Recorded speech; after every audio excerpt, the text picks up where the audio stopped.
Hi everyone, Elizabeth here. Hope all is well. I wanted to do a brief video in regards to just asking the question, should we be skeptical of New Earth communities? Just due to the fact that this is potentially another utopian idea that you never know if it will succeed or fail. For those of you who have watched my channel, you probably have heard me say this. I am an Aquarius. I also have a Virgo moon. It makes me very, I used to get stuck in analysis paralysis. That's kind of how I ended up on a lot of all these spiritual journeys, because I was so super lost in my head.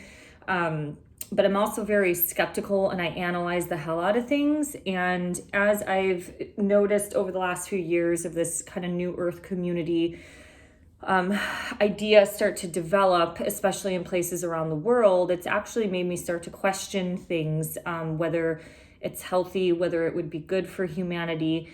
As an Aquarian, I will say I understand this energy, and as we are transitioning from age of Pisces to age of Aquarius, more with that 300 years that overlap the energy of the two ages. So the age of Aquarius basically started through that age of enlightenment in the 1700s, and now we're transitioning to get fully into the age of Aquarius. Most of these golden age spiritual communities that we want might not be here for hundreds or maybe even thousands of years. And if you don't want to reincarnate on this planet, then maybe you'll never be able to experience that ever again. As an Aquarius and myself, I've seen this in myself. I used to have such idyllic fantasies or idealism in the perfect partner. I remember in college getting head over heels over men, and then after like a few days of getting to know them, because there was some flaw, I would quickly lose interest. A lot of yoga actually broke me out of that, and just getting a little bit more in touch with reality and getting down to earth.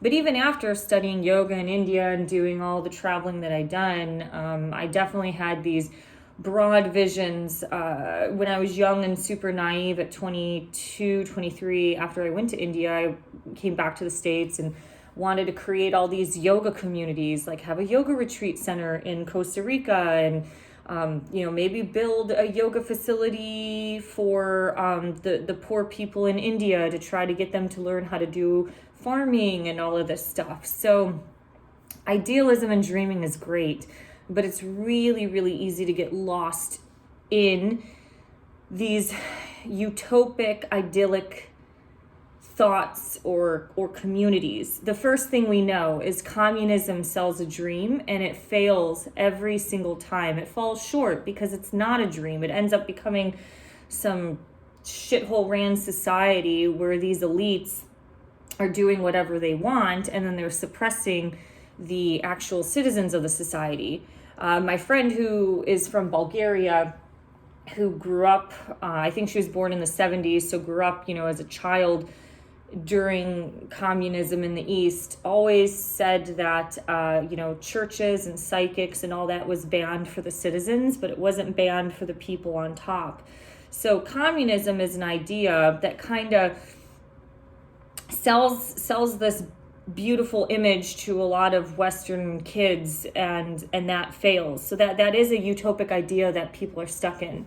I feel like today we have so many different utopic ideas that people are starting to dream of, and the biggest one in the spiritual community is the New Earth. And I'm gonna question it and wonder what will be the evolution of this utopic society. I have these debates with spiritual people all the time in terms of abundance and manifestation, and I do 100% believe in that. I do believe that once you overcome a lot of challenges in your life, or a lot of your shadow side, or a lot of issues, that you do ascend and progress into better situations, that you kind of exit the matrix that way. It's not just earning a shit ton of money on the internet and then going yachting around the world while still being an asshole. I don't necessarily see it always that way. I've read enough business books where people have become millionaires, but they've lost that $1 million. And finally, by the second or third time they became a millionaire, they actually kept the money, just due to the fact that They were well developed mentally, spiritually, and physically. They were really unhealthy the first time around, and obviously just lack of logic, they went broke for numerous different reasons. So I saw a video of Sasha Stone doing an interview with a little girl, I think was in a New Earth community in Mexico, and he's like, "What are you doing there?" And she's like, "We're building the new earth." And it was really cute. She was a really, really sweet soul.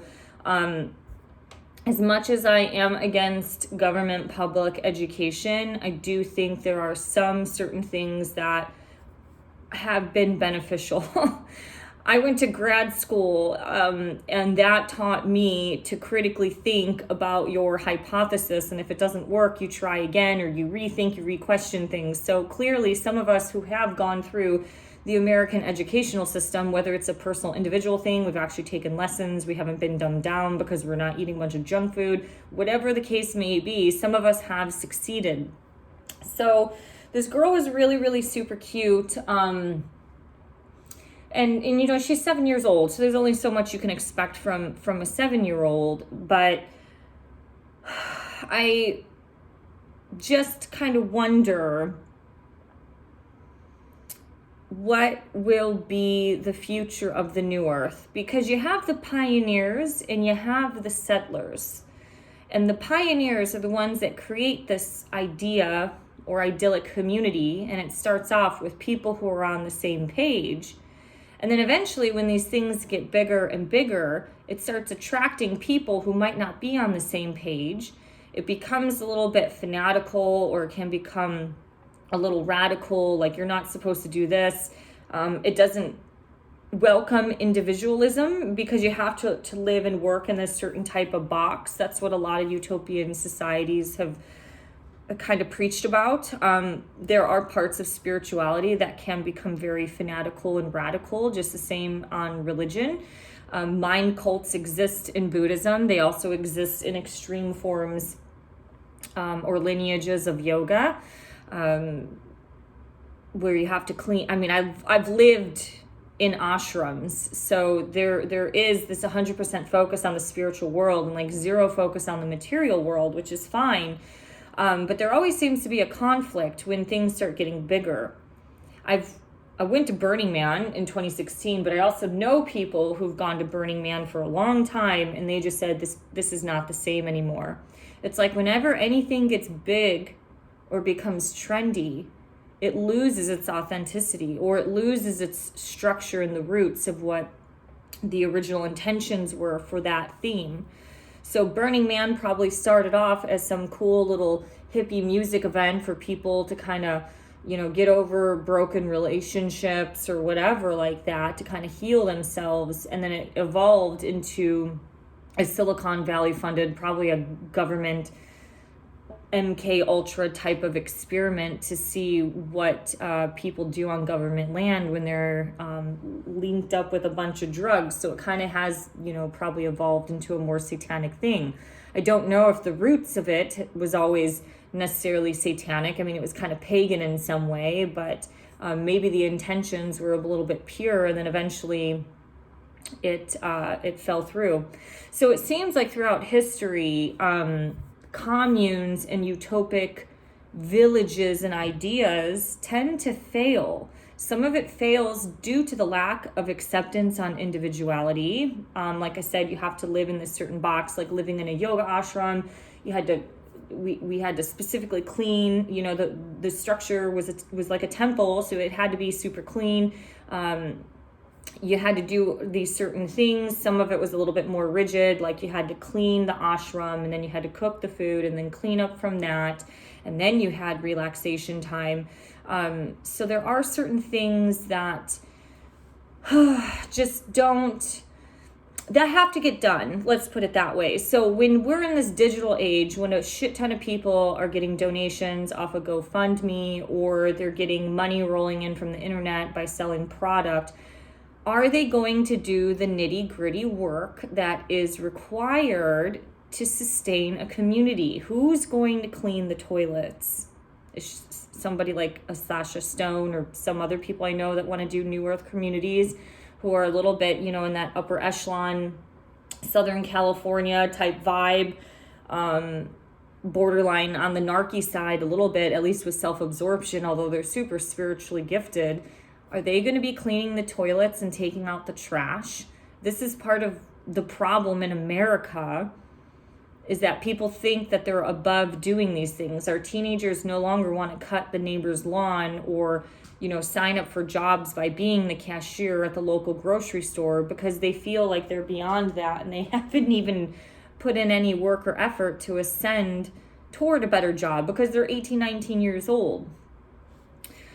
So beyond communism, you can really just dive deep in this topic on the internet, but one utopic village idea that failed was called Fruitlands, and it was with the Alcott family. So if you know Louisa May Alcott, she was that famous writer. She, people mainly know it because of Little Women. Ralph Waldo Emerson was also part of this, I believe, but they were involved in a spiritual community called Transcendentalism back in the 1800s. They lived in Massachusetts, and so Alcott's parents were Transcendentalists, and her father wanted to open, I guess you would call it like a utopia or a commune, a utopic village. And basically their goal was to regain Eden, so there was absolutely no harm toward the earth or to animals or to slavery. So they needed to find a formula for agriculture, diet, reproduction that would provide the perfect way for the individual to live in harmony with nature, the animal world, his fellows, himself, and his creator. So they founded this place called Fruitlands. Part of it failed due to the fact that I guess the land wasn't that well off in the soil. Now, modern dayism is in modernism we understand permaculture composting. So probably these utopic ideas can start to commune or to come to fruition is what I'm trying to say. So Louisa May Alcott ended up at 10 years old moving to Fruitlands with her father. Her father lived there first before they brought the family in. And Fruitlands was basically like a utopian experiment, a model of love, unselfishness for the rest of society. Members lived by the transcendental philosophy that people were inherently good but corrupted by society and institutions. Kind of agree with that. They did not believe in eating meat, owning property, or using animal labor, so they only dressed in linen. They wore canvas shoes because cotton resulted from slave labor, wool belonged to the sheep, and leather to the cow.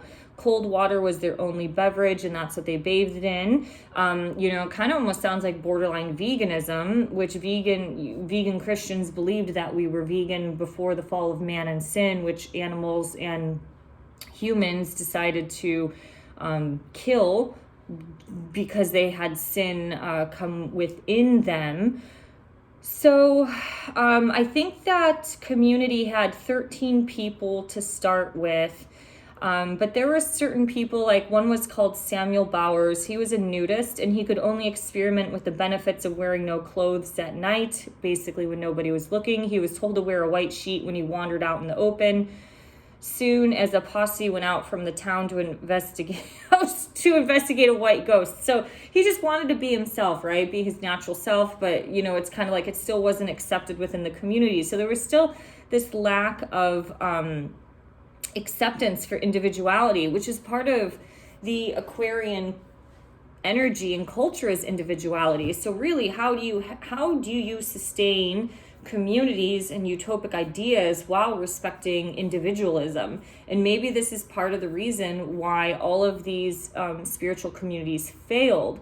Now, Louisa May Alcott did say, there was a quote from her that said, "The world was not ready for a utopia yet, and those who attempted to find it or found it only got laughed at for their pains." Now, according to a different article from unheard.com, is that there was, hold on a second, I think it was 130, yeah. According to John Harrison, there were some 130 attempts at founding utopian communes in pre-Civil War America.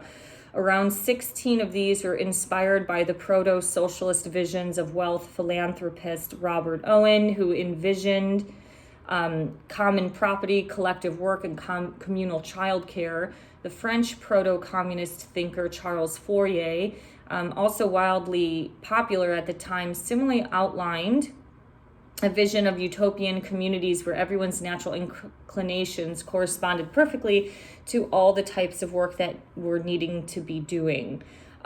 So it seems like in this new world, we have been trying to create many types of different new earths over the last couple hundred years. And it's very possible that, like Louisa May Alcott said, that maybe the world wasn't ready for a utopian idea. We now know there's been a shit ton of lies over the last thousands of years and hundreds of years, but the last 120 to 150 years from the Victorian era onward has been pretty fuzzy. We have a lot of you had the energy wars in the 1800s. So if something like Nikola Tesla won, we would have maybe our utopian commune society. Maybe because the establishment won, that people weren't ready for it yet because they were still looped in a bubble, specifically with consumerism. Consumerism still runs really high, probably some of the highest it's ever been in human society. So are people ready for the new earth? Now, when we talk about the new earth, what I find interesting as somebody who's traveled extensively, I call it bohemian colonization, because I used to be one of those people that wanted to move to Costa Rica and open up a yoga retreat and all that. Is that really helpful to the people that live in Costa Rica? Is it kind to go and activate the jungle in Mexico while pushing out the locals and making things more expensive? Tulum, Mexico is a perfect example. It's a beautiful beach area. I've known a former friend of mine with my ex-husband. It was a couple friend. He backpacked Mexico in the 1980s, and he said back in I think it was like 83 when he went through Tulum and that area of the Riviera Maya. He said he lived off of like $1 or $2 a day. So pretty much like you slept somewhere for like 50 cents. By the time you bought tacos and all of that for breakfast, lunch, and dinner, it came out to maybe like $1 a day. And now you look at places in Tulum, Mexico, that is predominantly American and Canadians. I'm not bashing it because it's a beautiful place. But, to stay at a hotel there could be like $300-400 a night. So what the hell are the locals going to do? It's no different than Hilton and Hyatt and Sheraton, all these real estate investors going in and wiping out the beaches of the Dominican Republic and the Caribbean and fucking up the locals' lives because now everything's expensive. Living here in Seattle, this place used to be a lot different when I first moved here.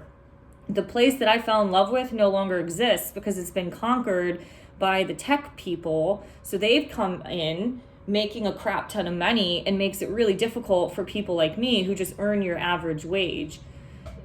Earning $40 to $55, maybe $60,000 in Seattle is considered poverty wage. To me, I think that's a lot of money, but whatever. I've never aspired to have a lot of money, so I just don't, I'm just wondering with this new earth, like if you keep going to places like Bali and all of that, like we're all dumping a water bucket, right? Like all the Westerners are trying to go to these beachside communities and, the jungle to activate it. But then all of those poor people who are sick of being slaves, earning $3 a day in Ecuador or in Bali or in fucking Mexico, they're all coming here to live a better life, to earn more money. So it's like we're all trying to jump ship to the other side. And part of the reason of the Westerners who have a lot of money, who have the ability to move and buy real estate, are probably in that more powerful position. And when you have cash, that's king, and you can do whatever you want in any part of the world. That's the same with Eastern Europe. Eastern Europe has been dominated by cheap real estate that the Brits and the Germans have bought it out, and now you have a bunch of the Middle East buying it out. So really, it's like, is this New Earth community actually, I want to know if it's sustainable. Is it healthy to be doing that? Should we be respecting the cenotes in the jungle rather than trying to move in on it? Maybe those are sacred sites for the cultures that live there. I don't know, but maybe humanity is ready for this type of stuff. Maybe we're not. Maybe this is just another failed experiment. The hippie communes failed for sure. One, due to the fact that this is all a CIA experiment, but two, there was no structure. Hippies were the opposite end of the spectrum of this rigid, more moral society, the hardcore religious people. Then people rebelled from that and went to the communes of this free love where there was absolutely no structure. So the tree is the perfect example where you have stalks and roots, that's the structure, and then you have the branches and the leaves that kind of flow with the wind and has some flexibility and movement. We are on planet Earth, so structure and practicality is just part of our life experience. I would love to know what you think. I think there were other thoughts that I had on this, but it just seems like communities like this they fail time and time again. Maybe because things get too big, or it gets too difficult because people don't think about the nitty-gritty stuff about cleaning toilets, and they just wanted to go and plant some seeds and run around in a garden with some butterflies. Maybe they're missing that nitty-gritty part. I also think these idyllic communities, I don't know. I'm not sure. I don't know. Maybe in the future we'll be able to have a little bit more of an idea, but I would love to kind of hear your thoughts on this. I just think it's also really, really difficult in a money-based society to exit the money-based society unless you're kind of flushed with cash. And some of the pioneer settler mentality is when you have the people who've built it and want this certain vision to stay the same, and then you have, like your refugee little settlers coming in, they change everything. It's part of the world. The West Coast was like that. I guess, we are kind of relearning a lot of that history, but really cool places like Ibiza is a great example. It went dormant for a while. Then you had a bunch of those artists move in. They brought a bunch of life and culture in. And then guess what? The rich jet settlers moved on in and pushed the hippie artist out. And now you have just a playground for the rich, and the dark stuff that comes along with the abundance of the drugs and the sex completely loses touch to the authentic roots. It just seems to be the same pattern, the same story, time and time and time again. So if you end up at a New Earth community, will you actually be accepted? Be accepted for who you are? Or, the great question is, are you willing to really give up everything to be a part of that lifestyle? Love to hear what you think. All right, have a great day. See you later. Bye-bye.